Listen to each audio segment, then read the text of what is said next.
নির্বাচনের জন্য চাপ আচ্ছা দেবে। কোন ভাই, আপনাদের জাতীয় ঐক্যমত তো যে কমিউনিস্ট শাসনের মতো, মানে সভাপতির সিদ্ধান্ত সবাই মিলে যাদের একসাথে যেটা মানে, না এই সিচুয়েশন আর আসছে আপনাদের বাংলাদেশে। ঐক্যমত তো বিএনপি যেটা বলে সেটা মাইনে নেওয়া। না না কেয়ারটেকার সরকারের সময় 15 বছর কোনো তাহলে ইনভেস্টমেন্ট আপনারা নাই। ওয়েট করেন, হ্যাঁ আপনারা 2-3 বছর ওয়েট করেন, এরা কিছুটা সংস্কার করুক, তারপর আপনার ইলেকশনের কথা না বলবেন। আমরা না কেন সংস্কার আর নির্বাচন একসাথে চলতে পারে না, না? পারে না, পারে না, আর উনা পারে না। কেন পারবে না? না, কেন পারে? সরকারের একটা প্রায়োরিটি আছে না না। না নাইরা ভাবছি উপায় না ছিল না আমাদের- তো, নাইরা উপায় ছিল না তো ভাই, এটা বিএনপি না, আছে এটা- কোন কেন? বিএনপি কে যেগুলিকে বলা হয়েছে যে ভাই আপনি স্বৈরাচারের সাথে, আপনি এই যে রাজাকারের সাথে, স্বৈরাচারের সাথে আপনি সম্পর্ক করবেন না, আপনি লুটেরাদেরকে ক্ষমতায় আনবেন না, আপনি আচ্ছা, রাজনীতিকে ঠিক- কলুষিত করবেন আচ্ছা, না, যাক। আপনি খাতা বই দেখা থেকে এগুলি করছেন ভাই, আপনি দেখেন তো 91-96 থেকে আপনারা যারা বিএনপি, আচ্ছা ঠিক আছে ঠিক আছে, যেটা আপনি সেটা ব্যাকগ্রাউন্ড থাকতে পারে। আপনি আপনি আপনি দেখবেন যে তিনি বলতেছেন আমরা হাসিনা আমলে দেখেছি চাপাতি লীগ, হেলমেট লীগ, বন্দুক লীগ, আবার জনগণ এটাও জানে খুর লীগ, পায়ের রক কাটা পার্টি। এরা কারা জনগণ কি জানে না? কারা পায়ের রক কাটে তাদের জনগণ ঠিকই চিনে। এইটা এই সরকারের সাথে জামায়াত ইসলামের প্রতি ঘনিষ্ঠতা ইঙ্গিত করে বলা হচ্ছে না? দেখেন এখানের মধ্যে শুনেন, এখন যে সরকার তো একটা অস্বাভাবিকভাবে সরকারটা আসছে, এই সরকারকে ব্যর্থ করার জন্য অনেক রকম ষড়যন্ত্র হবে, চলতে থাকবে যে নির্বাচন না হওয়া পর্যন্ত, যে জনপ্রতিনিধির ক্ষমতা না যাবে পর্যন্ত। এবং শত্রু থাকে, সব ষড়যন্ত্র করতে পারে, আভ্যন্তরীণ শক্তি ষড়যন্ত্র করতে পারে, এমনকি প্রতি সরকার যে সরকার পালিয়ে গেছে বাংলাদেশ থেকে তার ষড়যন্ত্র করতে পারে। এবং এটা আবার সরকারের ভিতরেও কিন্তু বর্তমান গভর্নমেন্টের ভিতরে যে তাদের যে আপনার প্রেতাত্মা নাই সেটা বলতে পারেন না আপনি। আপনারা কি এখন আপনারা এই প্রেতাত্মাটারে অনেক বেশি ভয় পাইতেছেন, মনে করতেছেন যে এটা সাংঘাতিক হবে না? আমি না, সব জাতি ভয় পাচ্ছে, জাতি ভয় পাচ্ছে যে কোনোভাবে যদি আমাদের আন্দোলনের বন্ধুরা সবাই আমরা একত্রে থাকি, একত্রে থেকে আমরা গণতন্ত্র ফিরে আসি। এই জন্য কি জনাব তারেক রহমান দেশে আসতেছেন না? না, তারেক রহমান সাহেব তো উনি তো অসুস্থ, আপনারা জানেন পুরোপুরি। প্লাস হলো যে ওনার মা এখন খুবই খারাপ অবস্থা, অসুস্থ ম্যাডাম খাবাজিয়া বিবি চেয়ারপারসন খালেদা জিয়ার, উনি যাবেন হয়তো সুবিধা মতন চিন্তা তখন উনি আসবেন, সেটা কোনো সমস্যা না। সমস্যা হলো যে আমরা ভয় পাচ্ছি, যেটা জাতি ভয় পাচ্ছে, জাতীয় ঐক্য যদি কোনোভাবে বিনষ্ট হয়, যদি এই যে ওদের ষড়যন্ত্র, এখন যে জাতীয় ঐক্য তো বিএনপি সবচেয়ে বেশি বিনষ্ট করতেছে এখন নির্বাচনের জন্য। আচ্ছা আমি বলছি, আপনি ধরেন বিনষ্ট হলে কিন্তু তাহলে প্রেতাত্মারা পালিয়ে যাওয়া সরকার কিন্তু সফল হতে পারে। আর বাংলাদেশ এই মুহূর্তে এই সরকার ব্যর্থ হলে বাংলাদেশ ব্যর্থ হয়ে যাবে, আবার ব্যর্থ হবে, এবং এটাকে রিকভার করতে অনেক সময় লাগবে। এখন তাই মানে কি, তাই মানে এটা নয় যে চিরদিন, আমরা দীর্ঘদিন থেকে এটা অনেক সরকার অধীনে দেশ থাকবে, কারণ গণতন্ত্রের জন্য যুদ্ধ করেছে আমরা নাকি। এই জন্য তাদের সংস্কার শেষ করে জনপ্রতিনিধির কাছে ক্ষমতা হস্তান্তর করলে ক্ষমতা ডিসেন্ট্রালাইজ হয়ে যাবে। এখন তো কেন্দ্রীভূত ক্ষমতা, এই জন্য বিএনপি চাচ্ছে যে তাড়াতাড়ি, বা অন্য অনেক রাজনৈতিক দল চাচ্ছে, জনগণ চাচ্ছে। এইটা একদম বেরসা বাবুদ্দিন খোকন খুব সুন্দরভাবে বলছেন। আমি একটু সাকিবের কাছে আসতে চাই যে সাকিব ভাই, আপনি ভয়েস অফ আমেরিকা বাংলাকে এক সাক্ষাৎকারে বলছেন যে নির্বাচন ও সংস্কার পরস্পর বিরোধী ব্যাপার না, এগুলি একটা আরেকটা পরিপূরক। মানুষ যেমন রাষ্ট্র ব্যবস্থা বদল চায়, আবার একইভাবে নির্বাচনের মধ্যে গণতান্ত্রিক অবস্থায় প্রবেশও করতে চায়। পাশাপাশি আমরা প্রশ্ন করতে চাই তাহলে এই পাশাপাশি দুইটা জিনিস যেটা আসলে পরস্পর বিরোধী না, তারা কেমনে পরস্পর বিরোধী হয়ে দাঁড়াইলো? এর জন্য আপনি অন্তর্বর্তীকালীন সরকার, বৈষম্য বিরোধী ছাত্রদের এবং বিএনপির মতো বড় দলের অবস্থান, কার কিরকম অবস্থান আপনি এরকম দেখেন? হ্যাঁ, কিছুটা পরস্পর বিরোধিতার একটা রূপ নিচ্ছে সময়, এবং রাজনৈতিক প্রতিপক্ষতা একটা শুরু হয়েছে একে অপরের সাথে। নানা ধরনের রাজনৈতিক যে একটা পার্থক্য, দ্বন্দ্ব তৈরি হয়, সেটাও তৈরি হয়েছে। তবে সেটা নির্বাচনকে কেন্দ্র করে কিছুটা হবেও, মানে নির্বাচনটা সবাই একপক্ষ হয়ে যাবে না। কিন্তু আমরা যে কথাটা বলেছি যে রাজনৈতিক একটা ঐক্য কিংবা জাতীয় ঐক্য আমাদের দরকার, কি অর্থে? সেটা হচ্ছে যে আমরা তো বাংলাদেশে একটা নতুন রাজনৈতিক ব্যবস্থা তৈরি করতে চাচ্ছি, যেখানে সবাই নিজেকে অংশীদার মনে করতে পারবে, যাকে বলে রুলস অফ দি গেম। আরো সহজে বললে যে রুলস অফ দি গেমটা তৈরি করা দরকার। একটা রাজনৈতিক কিভাবে চলবে এই দেশে, সেইটা এটা জনপ্রতিনিধিরা পারবে না। মনে করেন বিএনপি ক্ষমতায় আসলো, বিএনপি এটা পারবে না এটা আনতে। না না, পারবে না, কেন বলছেন? পারতেই হবে, পারতে হবে না, পারতেই হবে, না পারলে আবার তাহলে আর কেমনে আগাবে? আমি সাকিব ভাইয়ের যেটা জানতে চাইতেছি যে আপনারা যে সংস্কারটা চাইতেছেন সেটা ইউনূস সরকারের কাছে কেন চাইতেছেন না, এটা নির্বাচিত সরকারের কাছে কেন চাচ্ছেন না? আমি নির্বাচিত সরকারের কাছে কেন চাইবো না? নির্বাচিত তো আমরা হতে চাচ্ছি বলে তো আমরা নির্বাচিত সরকারের কাছে চাইবো না।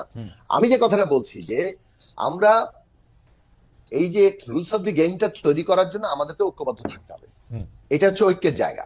আর সেইখানে তার মানে সব আদর্শ সব একাকার হয়ে যাবে, সবার কর্মসূচি এক হয়ে যাবে, তা তো না। ফলে পরস্পরের প্রতিযোগিতা, প্রতিদ্বন্দ্বিতাও থাকবে।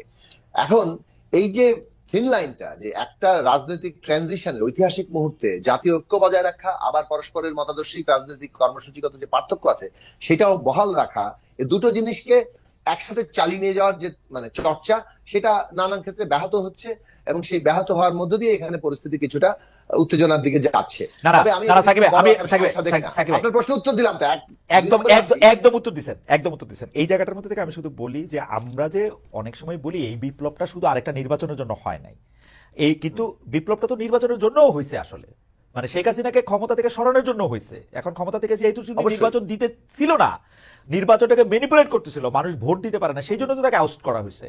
এখন আইসা কেন এইটা বলা হইতেছে যে আমরা আগে সংস্কার করব পরে নির্বাচন দিব, কারণটা কি? মানে না, এই বক্তব্য যারা দিচ্ছে সেটা উত্তর তারা দিবে। আমি বলছি যে আমরা নির্বাচনকে, আমরা যে কথাটা বলছি, আপনি খেয়াল করবেন 19 সাল থেকে যে আর একটি সুষ্ঠু নির্বাচনে এই ব্যবস্থার জন্য সম্ভব হবে না। ফলে নির্বাচন করতে গেলেও আমাদেরকে অনেকগুলো সংস্কারের মধ্যে যেতে হবে।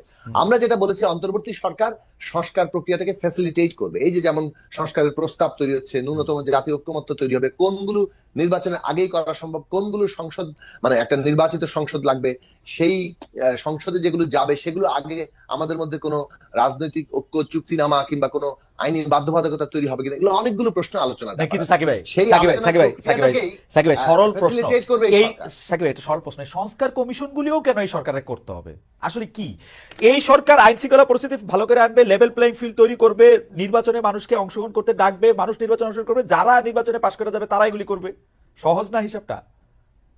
সংস্কার কেন এই সেক্ষেত্রে একটা সরকার করতে হবে? অভিজ্ঞতার জায়গা আছে। সেক্ষেত্রে বাংলাদেশের অভিজ্ঞতার জায়গা হচ্ছে যে মানে 90-এর গণ অভ্যুত্থানের আগে 3 জোটের রূপরেখা, সেই রূপরেখা আসলে বাস্তবায়িত হয়নি, সংস্কারের অঙ্গীকারও বাস্তবায়িত হয়নি।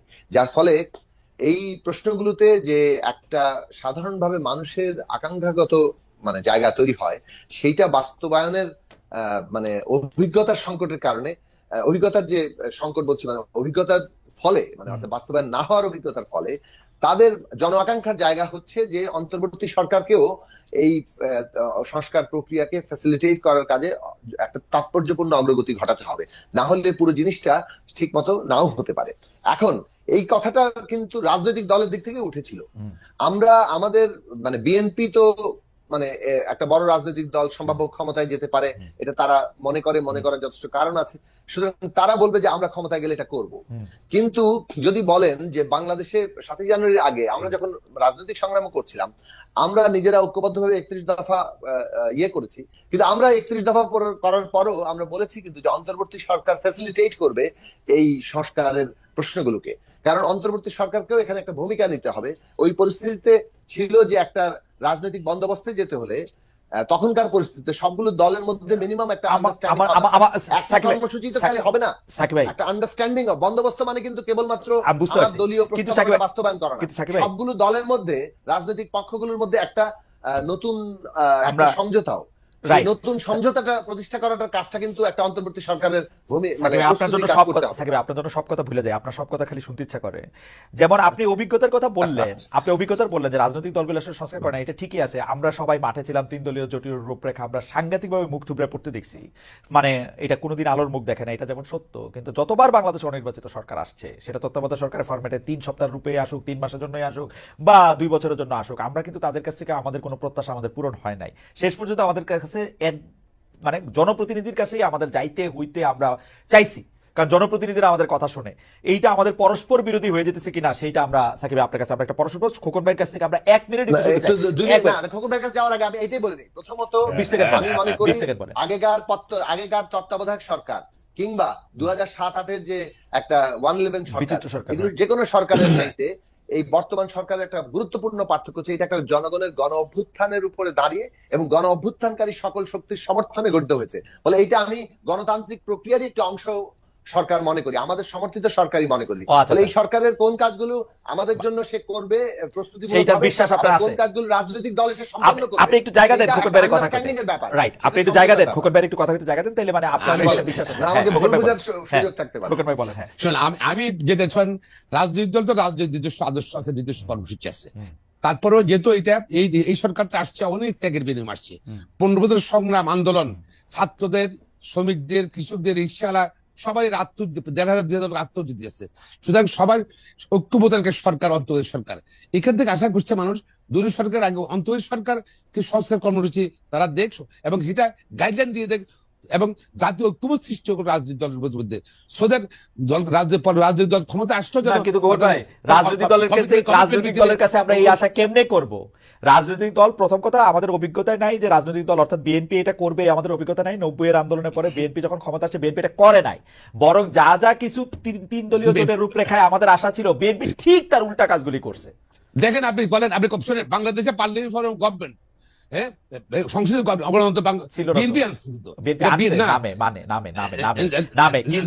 কিন্তু যেই লোকগুলিকে আসলে যেই লোকগুলিকে করতে পারতেন আপনি করেন, আপনি বাট আনছি বিএনপি আনছে, নাইরা উপায় ছিল না তো ভাই, এটা বিএনপি আছে কোন কেন?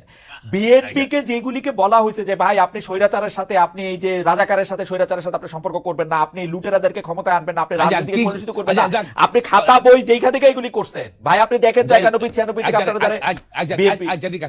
ঠিক আছে, যেটা আপনি সেটা ব্যাকগ্রাউন্ড থাকতে পারি, on the face of it BNP ক্ষমতায় আসছে। এখন যেটা হলো যে সংস্কারটা আমরা চাই, জাতি চাই, দেশে একটা চলতে পারে না, লুটপাটের রাজনীতি চলতে পারে না। সুতরাং আমাদের বিএনপিও যেন তারেক রহমান সাহেব কর্মসূচি অনেক আগে দিয়েছে, এই সরকার আসার আগে দিয়েছে, এবং আমরা চাই সংস্কার, তবে ঐক্যমত চাই, জাতীয় ঐক্যমত চাই সংস্কারের ব্যাপারে। এটা রাজনৈতিক দলের একটা কমিটি থাকবে। আপনাদের জাতীয় ঐক্যমত তো যে কমিউনিস্ট শাসনের মতো, মানে সভাপতির সিদ্ধান্ত সবাই মিলে একসাথে, যেটা এখন এই সিচুয়েশন আর আসছে আপনাদের ঐক্যমত তো বিএনপি যেটা বলে সেটা মেনে নেওয়া না কেয়ারটেকার সরকারের সময় যে ছিল আসছে, যেভাবে আসছে কিন্তু ভিন্ন ধরনের, that was the conspiracy of Awami League. তারা নিজের আন্দোলন করেছিল 96 কেয়ারটেকার গভর্নমেন্টের জন্য, আবার শুনেন ক্ষমতা আসার জন্য আন্দোলন করেছিল। কিন্তু 2007 আওয়ামী লীগের কনস্পিরেসি হইলে 2007 আওয়ামী লীগের কনস্পিরেসি 24 কারো না কারো কনস্পিরেসি তো নাকি? আপনাদের মতে শেষ করি আপনি তো অন্যদিকে নিয়ে যাবেন কথা। আওয়ামী লীগ বাতিল করলে পারলো, এই কেয়ারটেকার গভর্নমেন্ট আওয়ামী লীগ বাতিল করলো, দেখেন, হ্যাঁ, কোর্ট ছিল, তার কোর্ট সব আওয়ামী লীগের ছিল, তারা তো মানে সিঁড়িতে উপরে উঠে সিঁড়ি ফেলে দিল। সুতরাং আমরা চাই, আমরা যেটা চাচ্ছি, আমি আবার রিপিট করছি, আমরা চাই মানে আর্থিক সংস্কার, মানুষের জীবনযাত্রার পরিবর্তন আসুক। বাংলাদেশে কোনো 15 বছর কোনো ইনভেস্টমেন্ট, আপনারা ওয়েট করেন, আপনারা 2-3 বছর ওয়েট করেন, এরা কিছুটা সংস্কার করুক, তারপর আপনারা ইলেকশনের কথা বলুন। না আমরা না কেন সংস্কার আর নির্বাচন একসাথে চলতে পারে না, আর উনা কেন পারবে না, কেন পারে? সরকারের একটা প্রায়োরিটি আছে। না তাহলে তো মানুষ যদি ধারণা করে যদি এগুলো সংস্কারের কথা বলা হচ্ছে শুধু ক্ষমতা থাকার জন্য।